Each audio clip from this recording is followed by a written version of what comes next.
Guys, welcome back to my new vlogs Tumpa কথা vlog channel. আমার চ্যানেলে তোমাদের অনেক অনেক স্বাগত। তোমরা সবাই কেমন আছো? আশা করছি ভালো আছো। আমি টুম্পা নিয়ে চলে এসেছি তোমাদের সামনে নতুন ভিডিও প্রতিদিনের মতন। তোমরা জানো আমি যা যা করি সবটা না শেয়ার করার চেষ্টা করি, বেশ কিছুটা। তো একা সম্ভব হয় না, তোমরা সবটাই জানো যে কেন সম্ভব হয় না কি না। তো নতুন করে আর বলছি না, চলে যাবো রান্নাঘরে। সকালবেলা তো যা যা কাজ করে নিয়েছি, তবে হ্যাঁ গাছে আজকে জল দিতে হয়নি কারণ বৃষ্টি বৃষ্টি পড়ছে। তো গাছে শুধু জামা কাপড়টা মিলেছি, দিয়ে বেশ কিছু কাজ ছিল সেগুলো করেছি। তারপরে এখন রান্নাঘরে চলে যাব। তো চলো সাথে থাকো, দেখো কি কি করছি না করছি। চলো তো গাইস, আজকে কি রান্না করছি দেখো। আজকে সকাল থেকে অনেক কাজ করে ফেললাম।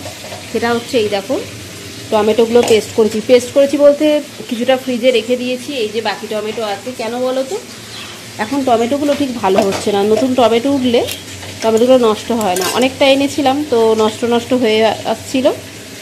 তা আমি কি করলাম, একবারে পেস্ট করেছি, ফ্রিজে রেখেছি। আর এই যে তলাটা আছে আর এই যে কিছুটা আছে, এইটা রান্নাতে দিয়ে দেবো বলে বাইরে রেখেছি। আর এইদিকে তোমার মাথা ভাজছি। মাথা মানে আমার মাথা ভেবো না, তোমার মাছের মাথা ভাজছি। তো দেখাতে অসুবিধা হচ্ছে কারণ ফুটছে, তো ফুটে আমার গায়েও লাগলো দু চারবার। তো এই যে মাথা ভাজছি। আর কিছুটা আছে কাঁচা মাছ, এই যে নুন হলুদ মাখিয়ে রেখেছি। তো এইটা কিছুটা হবে মাছের মাথা দিয়ে ডাল, আর কিছুটা হবে আলু দিয়ে। তো সবটাই তোমাদের সাথে শেয়ার করার চেষ্টা করব। চলো সাথে থাকো। আমার মাছের মাথা দিয়ে ডালটা হয়ে গেছে। এবার বানাবো এই যে মাছের তরকারি। তো মাছের মাথা দিয়ে একটা তরকারি, আলু তো ভেজেই রেখেছি। তো চটপট এটা বানিয়ে নেবো, তাহলেই আমার রান্নাটা কমপ্লিট হয়ে যাবে।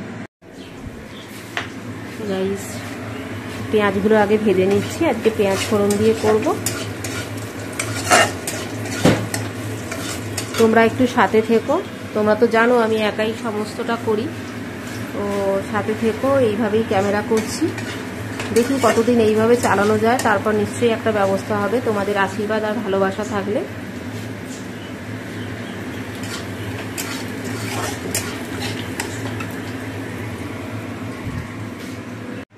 তো গাইস, মাছের মাথার তরকারিটা আমার হয়ে গেছে। দেখো গায়ে মাখা মাখা হয়েছে। মায়ের জন্য ডিম সেদ্ধ বসিয়ে দিয়েছি, আর মায়ের ডাক্তার বলেছে ডেলি একটা ডিম সেদ্ধ খেতে, তো ডিম সেদ্ধটা বসিয়ে দিয়েছি। গাইস,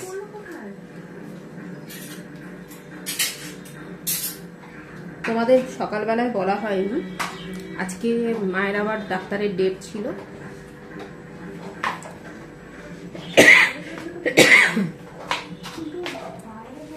তো ডাক্তারের ডেট ছিল আজকে। মা আজকেও একাই গিয়েছিল। তো ডাক্তার কি বললো না বললো তোমাদেরকে জানাই। তো মায়ের তো তোমাদের বলেছিলাম যে হার্টের কোনো প্রবলেম নেই, বা ইসিজিতেও নর্মাল রিপোর্ট বেরিয়েছে। যে প্রবলেমটা সেটা হচ্ছে আর্থারাইটিস থেকে হচ্ছে, যা হচ্ছে না হচ্ছে, মাথা ঘোরা বলো, তারপরে হাঁপানি বলো, এটা সমস্তটাই আর্থারাইটিস থেকে হচ্ছে। কারণ মায়ের যেহেতু 10-11 বছর আগে এই জিনিসটা ধরা পড়েছিল,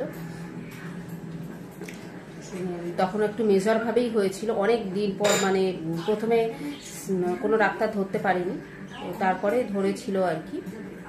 অনেক রিপোর্টের পর হাতে একটা ইউএসজি করা হয়েছিল। তো হাতে ইউএসজি করার পর, হাতে যে ইউএসজি হয় আমরা জানতাম না। তো যাই হোক, যখন এই ডাক্তার না, মানে ওটা হসপিটাল থেকে দেখানো হয়েছিল, ওখানে অনেক বড় বড় ডাক্তাররা আসেন। তো ওখানে ইউএসজি করার পর জানতে পারা গেল যে ওটা এক ধরনের আর্থারাইটিস, এবং খুব মারাত্মক ধরনের। আর্থারাইটিস তো অনেক ধরনের হয়, যেমন জ্বর বিভিন্ন রকমের হয়, মেজর মাইনর অনেক রকমের হয়। জ্বর তো আর একরকম হয় না, তেমনি আর্থারাইটিসের ক্ষেত্রেও অনেক রকমের হয়। যাদের আছে তারা তো নিশ্চয়ই জানবে, যাদের পরিবারে আছে এরকম প্রবলেম। তো আর্থারাইটিসটা এখন দেখছি সবারই। আমি তো আগে জানতামই না, মায়ের যদি না হতো তো বুঝতেই পারতাম না। তো তখন মেজরভাবেই হয়েছিল, কিছুতেই ধরতে পারছিল না, মানে 3-4 মাস হয়ে গেছিল। তো তখনও ধরতে পারছিল না। পেশেন্টের কন্ডিশন আরও মানে খারাপের দিকে যাচ্ছিল।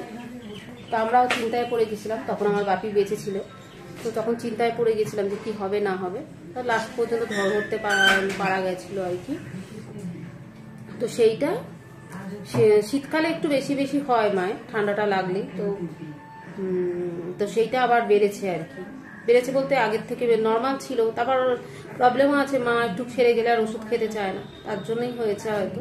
তো এখন আবার কন্টিনিউ করেছে। তো স্যার সেটাই বললো যে আর্থারাইটিস থেকেই হচ্ছে। এখন যদিও হসপিটাল থেকে দেখান, এখন প্রাইভেট থেকেই দেখানো হয়, হোমিওপ্যাথি খাচ্ছে, কারণ অত অ্যালোপ্যাথি খেলে সাইড এফেক্ট হতে পারে, যার জন্য হোমিওপ্যাথি স্টার্ট করা হয়েছিল। একটু যেই আন্ডার কন্ট্রোল হয়ে গেছিল, তো তখন হোমিওপ্যাথি স্টার্ট করা হলো। তো আজকে সেই জন্য ডাক্তারের কাছে গেছিল। ওষুধগুলো কন্টিনিউ, ওই ওষুধই এক্সট্রা কোনো ওষুধ দিয়েছে? এক্সট্রা কোনো ওষুধ দেয়নি তো?